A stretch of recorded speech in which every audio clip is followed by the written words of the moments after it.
Hi everyone. This is just a quick overview, just a few tips from ourselves here at the Royal Society of Chemistry about how to network online. We're looking at how you can get the best out of attending some of the online conferences that we've been running. My name is Robert Bowles. I'm one of the careers advisors here at the Royal Society of Chemistry, and I'm joined by my colleague Laura Woodward, a colleague of mine, who's also involved in giving careers and professional development advice. Hi. So, uh, if we could have the next screen, please, Laura. Oh.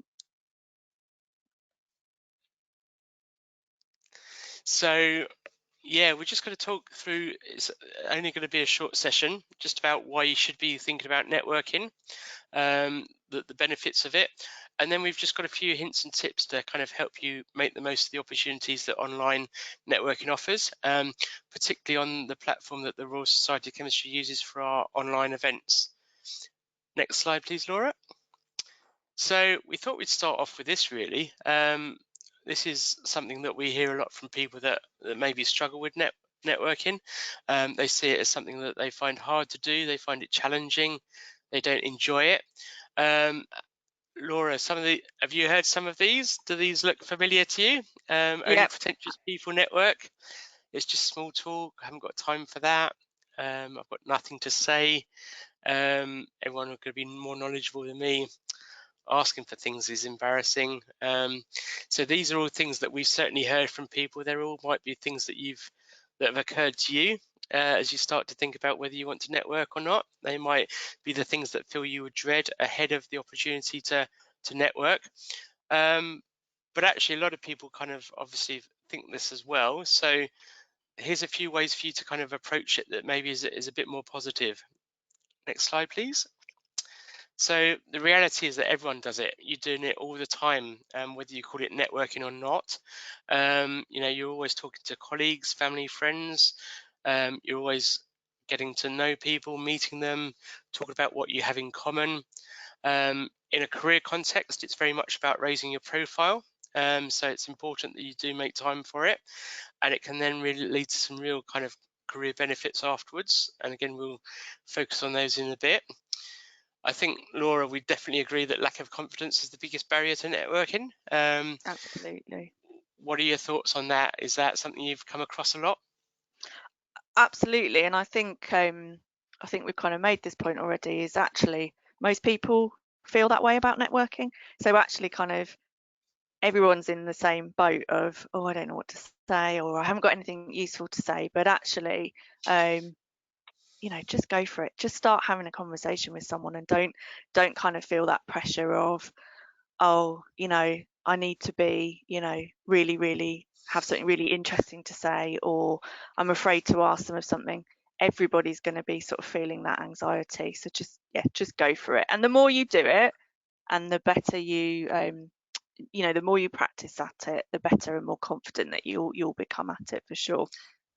I think if you enter it in a phrase of "I'm just going into something to meet people," Yeah. rather than specifically treating it as networking, I just want to meet people, have a chat with them, get to know them.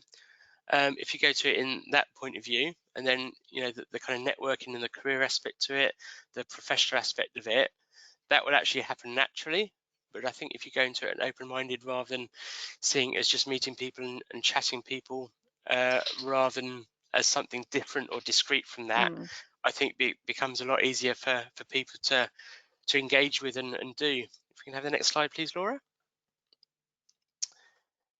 So, Oh, I so think I've that's missed one. Sorry. There you go. okay. Yeah. So here's some kind of a bit of a reality check for you. You know, in a career context, certainly you're going to be a much better advert for yourself than your CV can ever be. So when you send your CV off to someone for a job, all they've got is the information in front of you. They don't necessarily see the real you. They don't see how you interact with people. A CV isn't very likable. It's not very approachable. You can't have an emotional attachment to a CV, whereas you can if you meet someone in real life. And because particularly at the moment it is a competitive job market, we're still in lockdown in the middle of COVID at the moment. So the higher your profile, the better chance of your success in terms of landing a career, but also there might be other collaborations, there might be other opportunities that come out from networking. You may not be looking for a new career at the moment, but you might want to be looking for people that you want to work with, maybe you want to publish with, maybe you want to put in a grant proposal with. So the higher your profile can really help you with in all those circumstances. We do know that not all jobs are advertised. If you Google that online, you'll get a whole range of different percentages of how many people think how many jobs are advertised or not, the hidden job market, call it whatever you will. Because they're hidden, no one really knows how many there are, but we do know that there are jobs that aren't advertised, and they do go to effective networkers. They go to people that have maybe engineered that position to be created for them. They go to people that meet people that are very impressed and want to kind of bring them into their organization. So that's another reason why you should be doing it. And it does polish up your transferable skills. So what we mean by that, can you demonstrate you've got good communication skills? Can you demonstrate that you can talk to people, that you can share information with other people? If you look at any sort of job that's been advertised at the moment, the vast majority of them ask for good communication skills. So being able to demonstrate that in a networking environment can really kind of help you get ready for that. And Laura, tell us about how successful networking can build your confidence as well. Well, I think really it's about, for me, that the real benefits and to come from networking are around you kind of keeping your ear to the ground of kind of what's going on, what things are happening, and also that opportunity to raise your profile and let people know who you are, and what core skills and pieces of knowledge that you have. And actually, by talking to people about the things that you're doing, that's a really good way of building your confidence and pushing your profile to others is like I say, a really good way of kind of building that confidence by talking about what you do, what you're passionate about, what you're interested in. So yeah, that's kind of where that comes from. And successful networking could be just as simple as meeting someone that's maybe published a paper that you like and ask them to send you a reprint of it. It could be someone that you don't necessarily have to go into networking approaching, oh, I've got to do this to get my next job. Yeah, any good positive outcome from meeting someone can really build your confidence. And actually, it's not been a negative experience. You've not found it a disaster. You've met someone nice. Found someone interesting that you might want to talk to again in the future. And the more of that you do, the more of it you want to do, and the better you get at it, and the more confidence you have in doing it, kind of going forward as well. And Next slide, I please. think Oh, I was sorry, just going to Lauren. add, and the sort of the breadth of which you do that. So, actually, if you don't yet feel comfortable talking to people you don't know, in a certain scenario, just start with sort of people that you do feel comfortable with, and sort of build up and practice those skills with those people. But also recognise that actually any conversation, any connection could lead somewhere. Really recognize actually the world is quite small, the world of science is quite small, and actually you might be just having a chat with somebody, and actually they may know someone that could help you in your career later down the line. So there's benefits in any conversation that you're having, without, as we say, necessarily putting that pressure on of I'm networking for my career. It's all part of that, just having those conversations with people. Fantastic. If we can move on. There you go. Yeah, so online, obviously doing it online, everyone's been doing everything online for the last year or so. There are additional challenges to it, but there are some positives to it as well. But the same general principles apply, whether it's online or face to face. So you've still got to make that initial move to talk to someone sometimes. You can't just wait for people to approach you, be invited into conversations. Sometimes you need to kind of push that yourself. You need to have a clear idea of what you want to get from the event when you go. It can be positive in that maybe you feel more comfortable, talking to people from the comfort of your own home, or the surroundings that you find yourself in. And also, it can also allow you to interact with people that you might not ordinarily get to meet. So, we know that there are a lot of events that we've been running that people wouldn't have been able to get to because they can't take a day or two out of the lab, or a day or two away from their work, but they can sort of dip in and out of it for an hour or two at a time at home. So, embrace it. It's an opportunity that, may not come around again. Hopefully it won't. But, while we're all here, while we're all doing it, make the most of it. So this is this is key. This is really kind of the thing that everyone obsesses about, everyone worries about. What am I going to say? So a way to kind of improve your confidence, a way to kind of reduce the nervousness that you might feel, is actually think about it in advance. Have a structure to it. So think about what you want to achieve through networking when you go to an event, and that could be a very small thing. It could be finding your next job, or it could just be meeting someone for the first time and telling them about your work. So actually think about, and as Laura said, you can gradually build up on that. You don't have to go up to the leader in the field the very first time you meet them and ask them for a job. You can build up to that. So prepare a short introduction about yourself and about your work and what makes you different. So when someone says, tell me about yourself or tell me about your research, have you thought about what you're going to say? Yeah, and this isn't the opportunity for you to delve into huge amounts of technical detail. That can come later once you've started to build that relationship. Yeah, so what is it that makes you different? What is it about your work that's interesting? Where do you work? It could be something as simple as that to start with. We definitely recommend that you update your profile on the online networking platform. Make sure you include a photograph. We know from Twitter, from LinkedIn, from other online networking tools, having a photograph means that you're much more approachable. You come across as much more human. It's definitely something that people are going to want to see.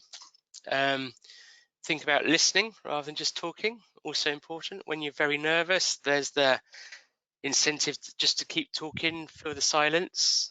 Sometimes you need to stop and pause, let the other person come back to you with something. That's actually how you learn, is by listening to people. Laura, treat it as a chat. What do you think about that one? Yeah, again, I think it ultimately that is what it is. You are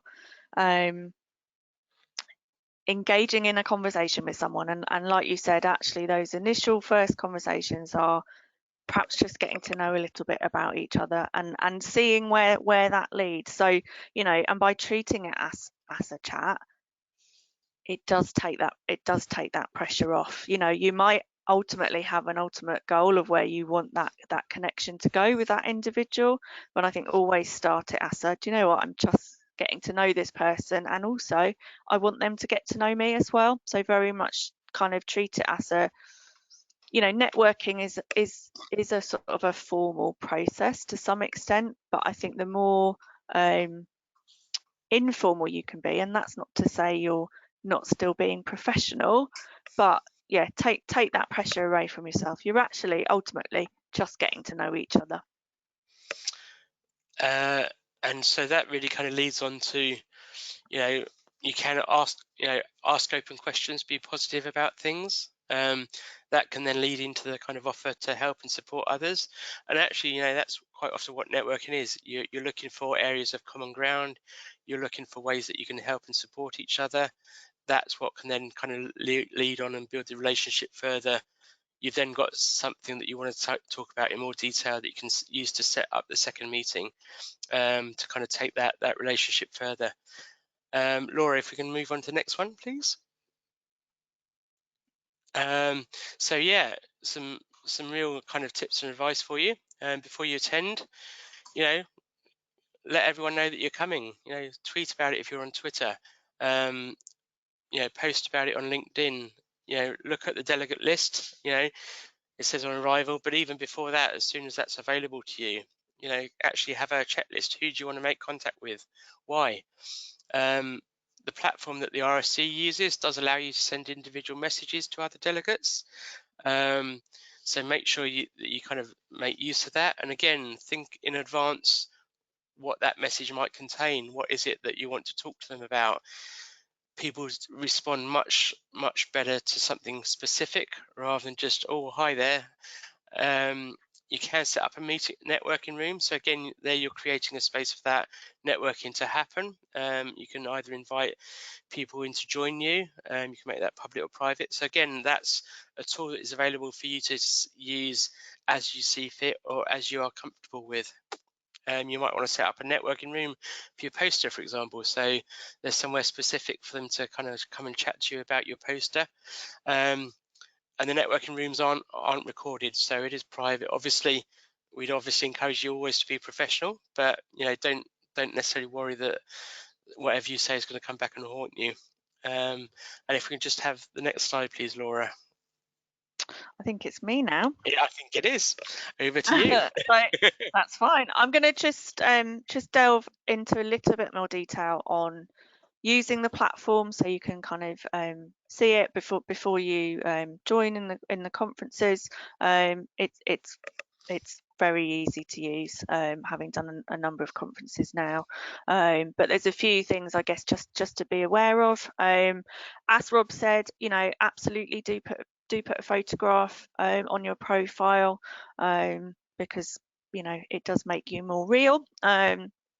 Even in an online setting, but there is absolutely the facility to be emailing each other, so in that inbox section, and you'll be able to search for delegates, and you can email them directly through the platform. You can also I think click into their delegate information, and actually if they're willing to share their external contact details, they will be in there as well, so you've got those for outside of the conference as well, but you'll be able to see who's there and email them directly, and as you can see, you can just highlight the person you want to contact and type in a message directly to them. So it could be actually it's someone you want to connect with at some point and meet up with during the conference, and you can sort of directly email them and suggest that you do that. And one of the ways that you might want to do that is by setting up a private networking room. So you'll see here there's the opportunity to add in networking rooms. So you've got networking rooms, you've got a little plus sign next to that, and you can create a networking room for you and someone else to meet, either privately. You can set up public rooms, and also you'll see that there might be rooms that have been set up within the conference as well. And in order to join those rooms, you just click on the room that you want to join, and go into those rooms directly. And yes, you can see here what someone's profile would look like, and they have their contact details. You can send a message, and also you can ask to meet. So it could be actually you can just quickly connect via video rather than setting up a specific networking room or time. So there's actually a number of ways that you can sort of meet or interact with people. Do check that your cameras and microphones are working before you're sort of connecting with people. And actually, if you are having any sort of technology issues, people from our events team are always on hand as well during the conference, so you can always connect with them as well if there's any particular issues that you're having with the system. And yes, absolutely, as Rob suggested, I'd very much encourage, if you've got a poster that you're presenting at the conference, create a room, create a networking room for that, title it with your poster so that people know what it's about, and make it public so that people can kind of drop in and ask you questions about your poster. So that's the sort of platform, and using the platform, and using those networking rooms and connecting with people. Clearly a bit different to how you would do at a face-to-face conference, but actually in some ways an easier way to kind of manage it. You, like we said, have a list of who it is that you want to connect with. You can then easily drop them a message when you join the conference. You can arrange times to meet. So yeah, hopefully you'll find it still really, really beneficial and a really useful way of networking, even if it is online. And I guess just to finish off, also think about after the event as well. So you're making all these connections, you've had some great conversations with people, so think about how you're going to build on those, how you're going to move things forwards with some of those conversations and connections that you've made. So follow up with emails, kind of say, it was good to meet you at, so you remind them of where you've met. Be good, great to keep in touch. We spoke about X, etc., etc. So you're kind of building on that connection. Obviously, action anything you said you would do following your conversation. So it may well have been that you said you'd send something to them. And like I said right at the start, all contacts can be helpful. You just might not know it yet. So it's really important that you're professional in all your interactions. So hopefully that's given you a good sort of overview, a sort of a light touch in terms of thinking about networking and the benefits of networking and utilising the platform at the conference that you're scheduled to attend. So Rob, I don't know whether you wanted to add anything. No, I think I'd just say don't be scared of it. Give it a try, see what happens. Yeah, once you've done it a couple of times, it will become a lot easier for subsequent events. And as we put there, you never know where it might lead or who you might meet. So yeah, go for it. Brilliant, thank you. And yeah, and enjoy the event, and thank you for listening.